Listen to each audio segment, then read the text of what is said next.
चीजें जमीन पर भी उतरी, वो आगे नहीं बढ़ी। हम तो केवल लखनऊ के बारे में सोचते थे कि लखनऊ में हाथी है जो आगे नहीं बढ़े। हमारे नोएडा के साथी भी जानते होंगे, वो चल करके नहीं गए, वो हाथी आज भी इंतजार कर रहे हैं कि लखनऊ कैसे पहुंचे वहां से। वो नोएडा में ही खड़े हैं अभी भी।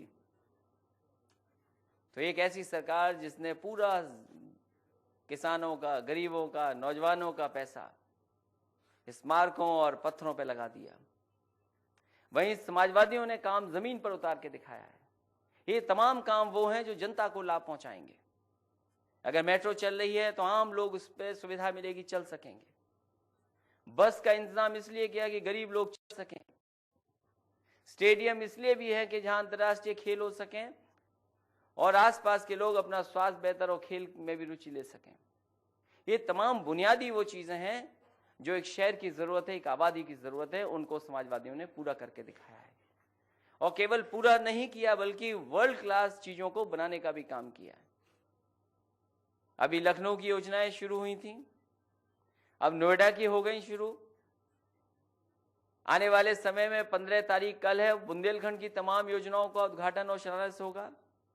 मैं ये कह सकता हूं कि इतना काम किसी सरकार ने नहीं किया होगा जितना समाजवादियों ने करके दिखा दिया है। जहां स्मार्ट सिटी की बात हो, मैं समझता हूं स्मार्ट सिटी कब बनेंगी ये तो मैं नहीं जानता हूं, लेकिन अमूमन गांव में जब किसी को किसी से थोड़ी नाराजगी होती है, वो व्यक्ति जब पसंद नहीं आता है, तब जरूर कहते हैं कि हाँ ये बहुत स्मार्ट काम कर रहा है या ज्यादा स्मार्टगिरी कर रहे हो। उन्होंने ऐसी स्मार्टगिरी की कि पूरा देश लाइन में खड़ा हो गया। लाइनें जो खत्म होनी चाहिए थी अभी नहीं खत्म हो पाई हैं।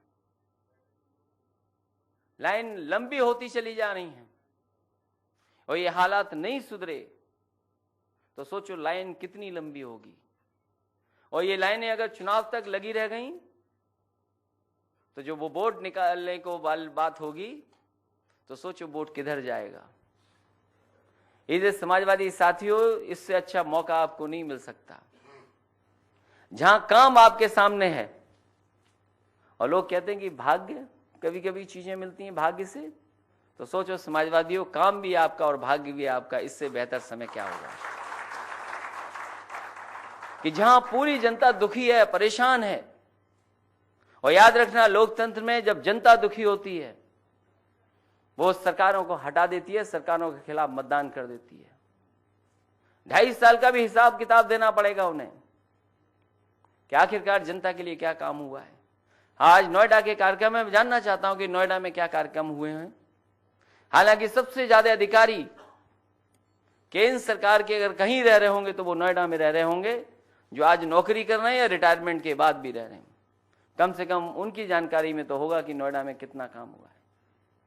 आने वाले समय में कैसे और बेहतर काम करें। ये समाजवादी लोग स्मार्ट चीजों से थोड़ा दूर रहते हैं, लेकिन कम से कम सुविधाओं वाला शहर बने, सुविधाओं के साथ लोगों को सुविधा मिल सके, उस दिशा में क्या और काम हो, उस दिशा में सरकार काम करेगी।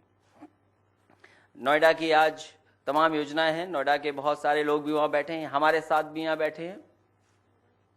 सवाल तो वोट का गिनती का है।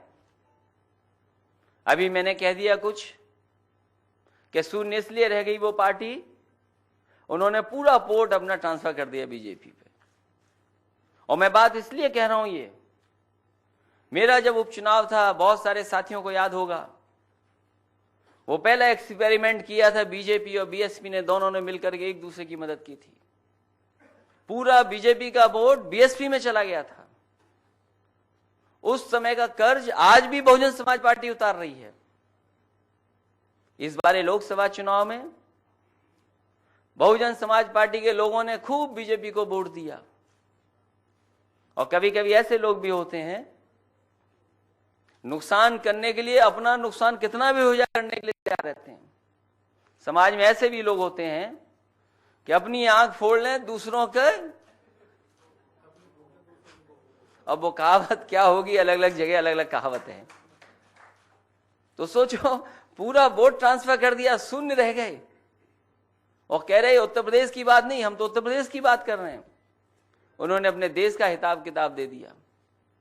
अगर देश का हिसाब किताब हमें देना हो तो शायद राज्यसभा में हम भी बहुत आगे पहुंच गए हैं, हम भी देश की गिनती में आते हैं समाजवादी लोग। इस मौके पर जहां नोएडा की तमाम योजनाओं का उद्घाटन हो रहा है, ये नहीं केवल नोएडा में और लखनऊ में काम हुआ हो, हमारे साथी जानते होंगे उत्तर प्रदेश का एक हिस्सा सोनभद्र से लेकर के बनारस को जो 4 लेन सड़क बनी है वो भी समाजवादियों ने बनाई है। बाबतपुर एयरपोर्ट से लेकर के भदोई को जोड़ने वाली 4 लेन और आने वाले समय में मिर्जापुर जुड़ जाए वो 4 लेन भी समाजवादियों ने बनाई है। जो 4 लेन और जो एक्सप्रेसवे बना था, हालांकि हम किसी सरकार से तुलना नहीं करते हैं क्योंकि हमारी समाजवादियों का काम करने का तरीका अलग है।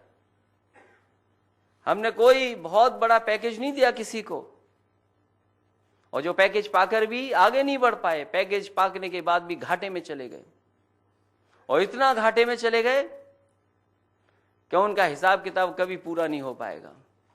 एक सड़क बनी, उसमें बहुत सारा हिसाब किताब कर दिया गया, बहुत पैकेज दे दिए गए, किसानों पर लाठी चली, किसान मर गए, जमीन छीन ली गई, किसी को न्याय नहीं मिला।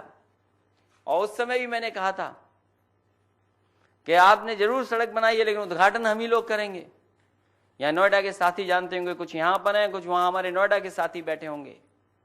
उसका उद्घाटन हम लोगों ने कहा था कि यार तुम सड़क पे नहीं चलने दे रहे हो, समय आएगा कि उद्घाटन हम लोग करेंगे, और उस सड़क का उद्घाटन भी हम समाजवादियों ने किया था।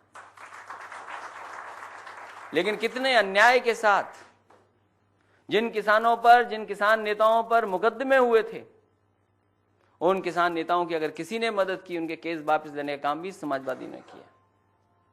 तो किसान तकलीफ में न हो, विकास हो जाए, यही समाजवादियों की सोच है और उसका परिणाम दिखाई दे रहा है। जो एक्सप्रेसवे बन रहा है, मैं किसानों को धन्यवाद दूंगा कि अगर किसानों का सहयोग न मिलता तो शायद इतनी बड़ी सड़क न बन पाती। उन किसानों का मैं आभारी हूं जिन्होंने जमीन देकर के हमारा एक्सप्रेसवे समय पर पूरा कराया है। आगे जो जा रहा है, मैं उन तमाम किसानों का भी धन्यवाद दूंगा कि अभी तक किसी किसान ने विरोध नहीं किया है और समाजवादी सरकार की नीतियों के पक्ष में आज भी जमीन देकर के उत्तर प्रदेश के विकास में अपना भी योगदान दे रहे हैं। ये सड़क जो लखनऊ तक बनी है, ये आगे के हिस्से गाजीपुर और बलिया तक जाएगी, ये समाजवादियों का सपना भी है और समाजवादी लोग उसको जमीन पर भी उतार रहे हैं। ये पूर्वांचल एक्सप्रेसवे जिस समय तैयार हो जाएगा, देश में इतनी बड़ी सड़क किसी के पास नहीं होगी। और मैंने कई मौकों पर कहा, ये सड़क खुशहाली की सड़क होगी, तरक्की की सड़क होगी। ये किसान, गांव और शहरों को जोड़ने वाली सड़क, पूरे के पूरे अर्थव्यवस्था को बेहतर करने वाली सड़क होगी, जो दिल्ली से कोई चलेगा और गाजीपुर और बलिया तक पहुंच जाएगा कम समय में और सुरक्षित। ये इंतजाम समाजवादी लोग कर रहे हैं। इस मौके पर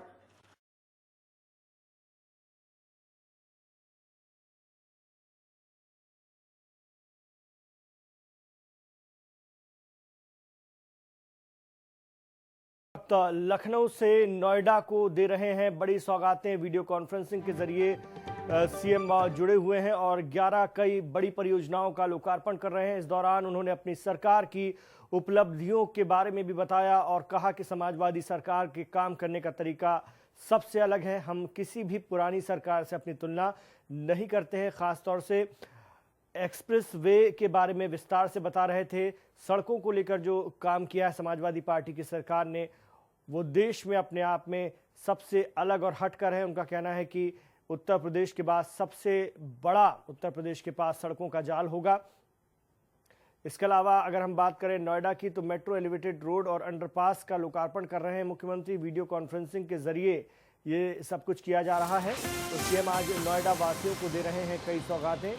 लखनऊ में सीएम आवास पर चल रहा है कार्यक्रम और मुख्यमंत्री अखिलेश यादव ने नोटबंदी को लेकर भी केंद्र सरकार पर हमला बोला है और कहा है कि इसका उल्टा असर चुनाव में देखने को मिलेगा और इससे समाजवादियों को फ़ायदा होगा। उन्होंने कहा कि हमने काम भी किया है और लोगों को जो तकलीफ नोटबंदी की वजह से हुई है उसको लोग वोट के रूप में लोकतंत्र में ज़रूर दिखाएंगे। मुख्यमंत्री का कहना है कि लोकतंत्र में अगर जनता को तकलीफ होती है तो उसका असर ज़रूर देखने को मिलता है और वोट के तौर पर देखने को मिलता है और लोग एक बार फिर समाजवादियों को मौका देंगे, उन पर भरोसा करेंगे। चलिए आपको फिर लिए चलते हैं एक बार फिर लखनऊ। क्या कह रहे हैं मुख्यमंत्री? या कार्ड पे आधारित इकोनॉमी को चाहते हैं आप, तो आपने इंतजाम क्या किया है? कितने गांव में इंटरनेट की लाइन पहुंचा दी? कितनी व्यवस्था कर दी आपने? कोई व्यवस्था नहीं की। और समाजवादी साथियों और जनता से हम कहेंगे, याद रखना, जिस समय सर्जिकल स्ट्राइक की बात कही गई थी, उस समय कैशलेस इकोनॉमी की बात नहीं थी। जिस समय कहा था कि सर्जिकल स्ट्राइक काले धन पर, भ्रष्टाचार पर और जो बाहर से पैसा आ रहा है उस पे हुआ है, उस समय इस तरह की बात नहीं हुई थी। ये बीजेपी के लोग समय समय पर अपनी सर्जिकल स्ट्राइक बदलते रहेंगे। पहले सीमा पर सर्जिकल स्ट्राइक की, उसमें असफल रहे। ये जो नया मामला आया लाइन में लगाने वाला, इसमें भी असफल रहे हैं। पता नहीं चुनाव से पहले कौन सी सर्जिकल स्ट्राइक कर दें, इसलिए आपको सावधान भी रहना है। इन्हीं शब्दों के साथ आप सबका बहुत बहुत धन्यवाद। नोएडा की जनता को बहुत बहुत बधाई, इस भरोसे के साथ कि नोएडा में भी इस बार समाजवादियों का खाता खुलेगा। जहां स्कूल, कॉलेज, यूनिवर्सिटी बन रही हैं, मेडिकल कॉलेज बन रहे हैं, वहीं अगर लड़कियों की पढ़ाई के लिए भी कोई विशेष कार्य करना पड़ेगा तो उसके लिए भी करेंगे। चाहे इंटर कॉलेज बनाना पड़ जाए, चाहे डिग्री कॉलेज, या गर्ल्स के लिए कोई और विशेष अगर कोर्सेज भी चलाने के लिए कोई इंफ्रास्ट्रक्चर की तैयारी करने पड़ेगा, तो मैं समझता हूँ नोएडा सक्षम है, क्योंकि नोएडा पे बहुत पैसा है और इसीलिए वहां ये बनाया हुआ है कि नेता लोग न पहुंचे। इस बार तो नहीं गए, जाना चाहते थे, ये खबर भी बनेगी अखबारों में, नहीं तो आप सवाल पूछते कि नोएडा क्यों नहीं जा रहे। और जो मैं हमेशा जवाब दिया है कि 2017 में जरूर नोएडा में जाएंगे हम लोग। जब इतने रिकॉर्ड बनाए तो एक और रिकॉर्ड सही, लेकिन हमारे साथियों ने समझाया कि वह सरकार बना लो, उसके बाद जाना। इसलिए मैं आप सबको बधाई देता हूं, धन्यवाद देता हूं, अधिकारियों को भी, और जो महापुरुष हैं उनके सम्मान में जरूर समाजवादियों ने काम किया है। अगर ये शानदार जनरेशन पार्क बना है तो ये ऑक्सीजन देने वाला पार्क है, ये पत्थरों वाला पार्क नहीं है। ये रिवर फ्रंट बना है तो वहाँ वॉक कर सकते हो, साइकिल चला सकते हो, और जैसे जैसे मौसम बदलेगा वैसे वैसे फूल भी बदलेंगे, ऐसा इंतजाम किया है। तो नोएडा में भी जो महापुरुष हैं, उमराव सिंह जी, उनके सम्मान में, या और जो बहुत क्रांतिकारी लोग रहे हों, स्वतंत्रता सेनानी रहे हों, हम तो कहेंगे कहीं ना कहीं ऐसे स्थान जरूर बनाना चाहिए ऐसे महापुरुषों के सम्मान के लिए। अगर चौराहे पे कुछ हो सकता है, क्योंकि बहुत सारे कानून और हाई कोर्ट तमाम मामले हैं, ऐसा कहाँ सम्मान दे सकते हैं, मैं समझता हूँ नोएडा विचार करेगा और बहुत जल्दी ऐसे महापुरुषों के लिए भी इंतजाम करेगा जिससे कि उनके सम्मान का स्थान बना सकें। लेकिन हमारी पत्थर वाली सरकार कहेगी कि हमारे उनके ही रास्ते पे चल रहे हैं। लेकिन याद रखना, हम समाजवादी लोग सम्मान के लिए बनाते हैं, पैसे का गोलमाल करने के लिए नहीं बनाते उन चीज़ों को।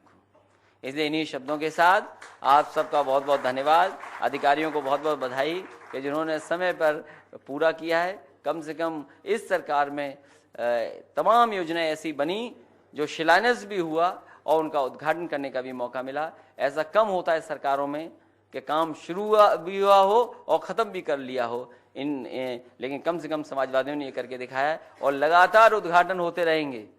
जितना समय हमें मिलेगा